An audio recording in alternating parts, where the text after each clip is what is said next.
sebagai mahasiswa secara tidak langsung kita paham amanah kita, tanggung jawab kita gitu. Jadi kalau saya tangkap dari pertanyaan tadi bagaimana ya kita bisa menyeimbangkan antara akademik kita dan juga kegiatan organisasi kita. Oke, sekarang kita ini aja dari awal aja kita datang ke sini tujuan kita pertama belajar. Akademik kita, orang tua kita ngasih tanggung jawab, ngasih amanah, ngasih suatu hal yang harus kita pegang pertama adalah belajar dan kita harus kuliah di sini. Untuk mengikuti organisasi adalah satu hal yang mungkin itu another level lah kalau kita mau ngikutin kayak gitu.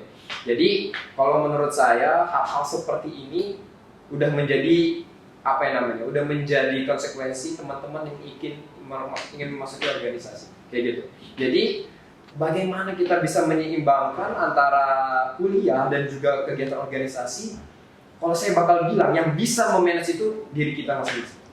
Jadi mungkin kasusnya ada beberapa teman-teman yang mungkin ketika masuk kegiatan organisasi ataupun sudah terlalu dalam masuk organisasi akhirnya nilainya turun atau mungkin nggak kuliah bahkan bolos kuliah gitu. Jadi ya itu lagi yang saya bilang ini konsekuensinya dan ini yang menjadi mempertegas status kita sebagai aktivis organisasi. Aktivis organisasi ataupun aktivis yang sudah aktif di berbagai organisasi itu bukan hanya dia hebat di organisasi aja atau dia bisa memanage waktu di organisasi aja, tapi aktivis yang benar-benar hebat yang diakui adalah ketika dia bisa menyeimbangkan dan membalance antara satu dengan yang lain. Maksudnya dalam konteks ini adalah ya antara kuliahnya dan juga organisasinya, kayak gitu. Omong kosong lah, kalau dia mungkin hebat di organisasi, dia bisa ngatur ini, bisa ngatur itu, tapi dia nggak bisa ngatur di perkuliahannya, di akademiknya, seperti itu. Jadi yang paling penting adalah bagaimana kita bisa menyeimbangkan antara satu dengan yang lain. Yaitu tadi yang saya bilang, bagaimana diri kita ini bisa sadar sama amanah kita, tanggung jawab kita.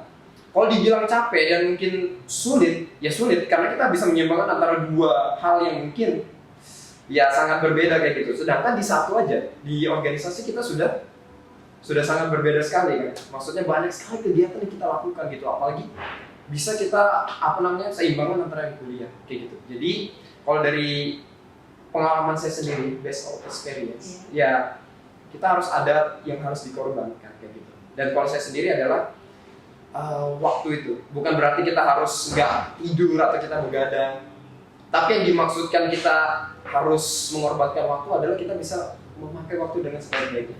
Jadi ya kadang kalau saya dulu setelah rapat, ya kalau bisa setelah rapat di situ kita ngerjain tugas. Kalau di situ setelah rapat kita baca-baca buku yang mungkin kita kuliah besok akan dipakai gitu. Apalagi teman-teman nanti sudah di semester akhir, gitu, pakai skripsi kayak gitu. Jadi harus bisa dan pintar untuk menyeimbangkan, gitu. Jadi memang ya berarti statement tadi itu agak salah gitu ya. Gimana kalau ketika kita berorganisasi udah termanage waktu itu dengan baik dan insya Allah kita akan bisa juga manage diri kita sendiri seperti yang sudah dijelaskan Mas Akmal dari teman-teman. Nah tadi sudah banyak ya dijelaskan Mas Akmal tentang bagaimana sih dalam berorganisasi maupun dalam perkuliahan itu. Nah mungkin di sini nih teman-teman ingin tahu tips dari Mas Akmal itu sendiri untuk menyeimbangkan antara akademik dan organisasi. Oke, ya jadi memang yang paling penting adalah teman-teman bisa melihat jadwal teman-teman semua. Makanya yang paling penting adalah ketika kita sudah menjadi mahasiswa dan juga di sisi lain kita juga sudah menjadi pengurus di organisasi manapun itulah, mau itu di luar kampus atau itu di dalam kampus. Jadi teman-teman paling enggak kita sudah bikin schedule. Kita bikin, kalau orang-orang bilang ya, banyak tips and trick di luar itu kita bikin map-mapan tuh. Jadi hari ini jadwal kita apa sih? Dari pagi sampai malam. Mungkin dari pagi sampai sore, terserah. Mungkin pagi kita kuliah, kemudian habis itu kita rapat atau apapun, itu dibikin schedule. Kita bikin hal-hal yang mungkin sudah kita susun. Jadi kita nggak terlalu kaget dengan hari itu ataupun hal-hal yang lain. Jadi yang paling penting adalah kita susun schedule kita, jadwal kita paling enggak 3 hari ke depan atau mungkin 1 minggu ke depan. Jadi kita bisa tahu dan nggak terlalu keteteran dengan kegiatan-kegiatan kita gitu. Terkadang kan kita punya kegiatan yang mungkin kita nggak bisa manage gitu kan. Walaupun sudah kita pikirkan, sudah kita susun gitu. Tapi kadang yang sudah kita pikirkan belum cukup kalau kita nggak tulis. Jadi kita tulis, kita bikin jadwal, dan kalau bisa kita tempel. Jadi secara tidak langsung sudah tertanam di alam bawah sadar kita kalau kita harus benar-benar selesaikan tanggung jawab itu. Gitu. Jadi tips yang pertama, teman-teman harus bisa tulis apa aja yang teman-teman mau lakukan biar semuanya terstruktur dari awal sampai akhir. Yang kedua, teman-teman harus sadar sama amanah dan tanggung jawab. Kalau saya bilang, mahasiswa yang sudah masuk organisasi, berarti dia sudah terima konsekuensi terbesar. Apa konsekuensi terbesar? Ya konsekuensi terbesarnya adalah bisa menyeimbangkan keduanya. Karena kita punya kewajiban. Kewajiban pertama kita dari orang tua kita, dari keluarga kita, yang pertama adalah belajar, yaitu masuk ke akademik kita, perkuliahan kita. Tapi organisasi itu juga kewajiban kita untuk mendapatkan soft skill kita, kemudian hal-hal yang lain yang mungkin kita butuhkan ketika nanti kita sudah lulus kayak gitu. Jadi dua ini saling membutuhkan dan ini saling penting gitu. Jadi ya kita sadar lah tanggung jawab dan lain sebagainya. Kadang kan orang kalau sudah capek, aku nggak mau lagi, aku nggak mau itu lagi, karena aku sudah capek, udah lelah, sudah jenuh gitu kan. Tapi teman-teman kalau sudah tanamkan tanggung jawab dan amanah dari semua teman-teman, pasti itu yang bakal teman-teman bangkit lagi gitu, dan teman-teman bisa lebih baik lagi lah ketika mengikuti. Karena itu kan semua amanah. Di akademik itu amanah orang tua, di organisasi adalah amanah teman-teman semua, dan juga dosen-dosen kita di situ. Oke, Mas Akmal, itu dari tips-tips dari Mas Akmal. Kemudian setelah saya mendengar nih ya dari tadi pemaparan Mas Akmal, sebenarnya role model dalam diri seorang Akmal Bahri itu siapa sih Mas gitu? Ya, jadi kalau dibilang role model yang paling penting, kalau dalam agama kita kan yang paling penting adalah Nabi Muhammad. Jadi bagaimana Nabi Muhammad manage waktu, bagaimana Nabi Muhammad bersikap bersama orang banyak kayak gitu. Apalagi beliau itu kan seorang pemimpin. Dan kebetulan saya kemarin juga di pengurusan Hima PAI diberi amanah juga sebagai pemimpin. Jadi yang paling penting dan saya benar-benar jadikan role model adalah Nabi Muhammad. Gitu kan. Walaupun memang kita nggak bisa maksimal 100% untuk menduplikat gitu kan, bisa mencontoh beliau gitu. Tapi yang paling penting adalah setidaknya kita bisa mengikuti lah, walaupun mungkin cuma 1-2%-nya lah kayak gitu. Bagaimana kesabaran beliau, bagaimana menghadapi mungkin banyaknya orang-orang yang mempunyai banyak berbeda pikiran gitu kan. Jadi kalau bisa dibilang yang paling penting adalah dari role model saya Nabi Muhammad. Tapi di selain itu, saat ini juga saya menjadikan role model saya itu adalah Presiden Turki. Oh, ini Erdogan. Nah, bahkan di laptop saya bikin backgroundnya atau wallpapernya itu Erdogan. Gitu. Jadi saya tuh jadi bahan olokan lah. Jadi saya dulu dipanggil Mas Erdo dulu sama teman saya. Karena teman saya kan sering lihat tuh. Jadi ya kenapa saya tertarik dan menjadikan saya contohnya Erdogan, karena ya mungkin teman-teman tahu lah bagaimana sepak terjang beliau sebagai presiden Turki. Jadi kalau dibilang ya pertama ya Nabi Muhammad, yang kedua mungkin Pak Erdogan, yang terakhir ya Bapak saya sendiri. Yang mungkin banyak memberikan contoh-contoh yang mungkin banyak yang nggak bisa saya sampaikan langsung semua di sini. Gitu. Ya tadi kan udah bahas tentang pemimpinan ya, berarti ala Rasulullah. Kemudian ini Mas Akmal yang menjadi pertanyaan saya juga. Ketika organisasi jadi pemimpin, itu pasti ada pressure-nya kan, kemudian ada experience, entah itu good experience atau bad experience. Nah, dari Mas Akmal sendiri, apalagi sebagai pemimpin, apa sih menjadi under pressure-nya dari organisasi itu sendiri gitu Mas? Dan satu poinnya dengan perkuliahan gitu akademiknya. Iya, jadi memang ketika kita jadi ketua, dalam artian kita sudah jadi kepala dari organisasi.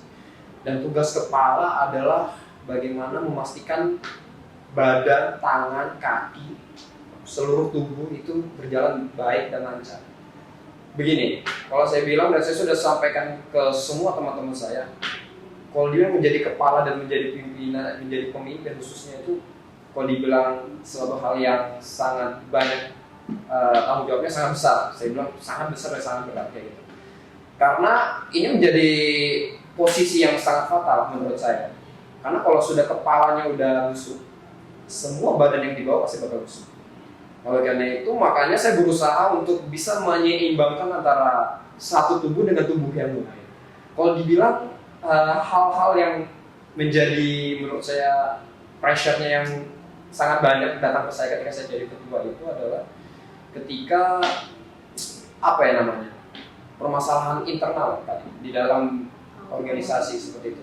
Karena ya menurut saya setiap periode pasti punya masalah, nggak mungkin nggak punya masalah. Mau sekecil batu atau mau sebesar batu apapun itu pasti ada masalah, pasti ada lah obstacle lah, kayak halangan-halangan yang kayak gitu.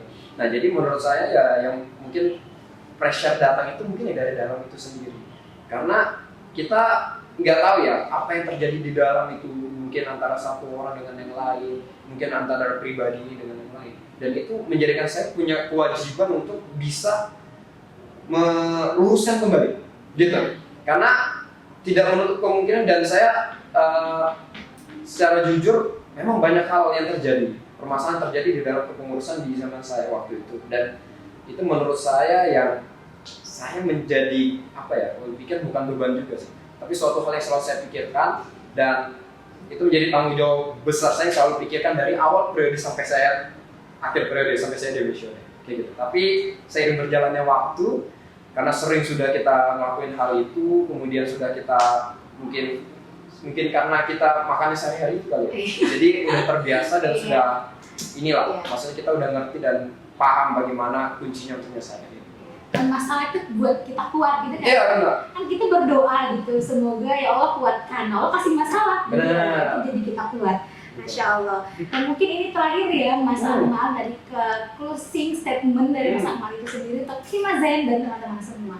Ya, jadi untuk Himazen dimanapun kalian berada, ataupun teman-teman sekarang yang sedang mengikuti organisasi, sedang sibuk dalam kegiatan organisasi, ataupun sedang menjadi pengurus di organisasi, apapun itu organisasinya, dan juga sedang menyeimbangkan dengan akademiknya, perkuliahannya, jangan sampai teman-teman berpikir bahwasannya harus difokuskan salah satunya. Kalau teman-teman bisa dan teman-teman mampu, keduanya ini bisa teman-teman seimbangkan dengan kemampuan teman-teman sendiri, bukan kemampuan orang lain, bukan bantuan orang lain, kayak gitu. Jadi dimanapun kalian berada, apapun kegiatannya dan apapun permasalahannya, percayalah kalau teman-teman itu bisa. Ingat, la yukallifullahu nafsan illa wus'aha. Jadi permasalahan itu nggak mungkin datang ke kalian, nggak datang ke kita kecuali kita mau. Gitu. Jadi kalau teman-teman sudah dikasih amanah di organisasi, sudah dikasih amanah di menjadi mahasiswa, jadi berarti secara simpelnya kalian pasti bisa, gitu. Karena Allah sudah bilang kita nggak mungkin dikasih masalah kecuali kita bisa menyelesaikan. Jadi dimanapun kalian berada, Himazen semua semangat terus, karena sesuatu yang berat kita jalani, sesuatu hal yang mungkin menurut kita itu sesuatu hal yang banyak bebannya, maka hasilnya itu bakal sesuai dengan apa yang sudah kita lewati. Gitu, kurang lebih. Siap, makasih banyak Mas Akmal ya. Baik teman-teman, mungkin setelah closing statement berakhir juga podcast kita pada hari ini. Nah untuk teman-teman semua, betapa pentingnya organisasi, kemudian betapa pentingnya juga itu akademik ya. Jadi ini memang harus diseimbangkan seperti itu teman-teman. Oke, mungkin sekian ya podcast kali ini. Terakhir dari saya, never stop learning, cause life is never stop teaching. Terima kasih semuanya. Wassalamualaikum warahmatullahi wabarakatuh. Waalaikumsalam warahmatullahi wabarakatuh. Terima kasih Mas Akmal. Terima kasih, sama-sama.